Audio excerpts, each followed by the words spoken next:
বিসমিল্লাহির রহমানির রহিম। আসসালামু আলাইকুম রহমতুল্লাহি ওয়া বারাকাতুহু। প্রিয় দর্শক, আমার পিছনে যে গাছটা দেখতে পাচ্ছেন এটার নাম হচ্ছে থোজা। এটা হোমিওপ্যাথির বহু প্রচারিত এবং প্রচলিত একটা ওষুধ। এই গাছ থেকেই তৈরি করা থোজা।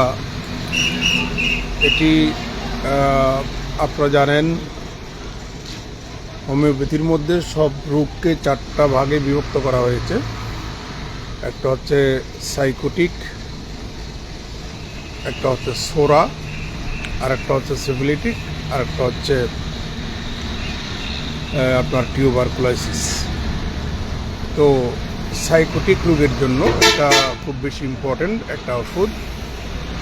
এটা যারা সাইকোটিক রোগী তাদের জন্য তো উপকার বটেই। যাদের মূত্র রোগের প্রবলেম আছে তাদের জন্য উপকারী, ত্বকের জন্য উপকারী। ত্বক বলতে যাদের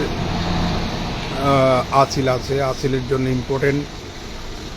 মূত্রজনিত যেসব রোগের জন্য ইম্পর্টেন্ট। তারপরে আপনার যাদের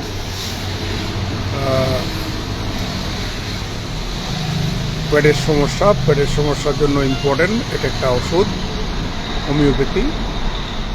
তো এটা ডাক্তার হেনিম্যান সর্বপ্রথম এটা প্রুভ করেন। এই ওষুধটি এটা মোস্ট ইম্পর্টেন্ট একটা ওষুধ। তো আমি ঢাকা থেকে আসতেছি, যাত্রাপথে কুমিল্লা নাস্তা করলাম।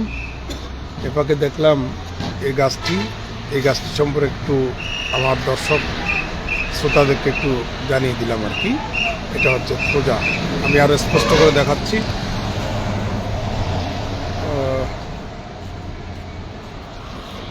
দেখেন,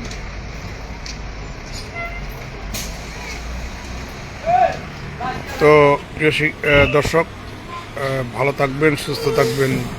শুভরাত্রি। আসসালামু আলাইকুম রহমতুল্লাহি ওয়া বারাকাতুহু।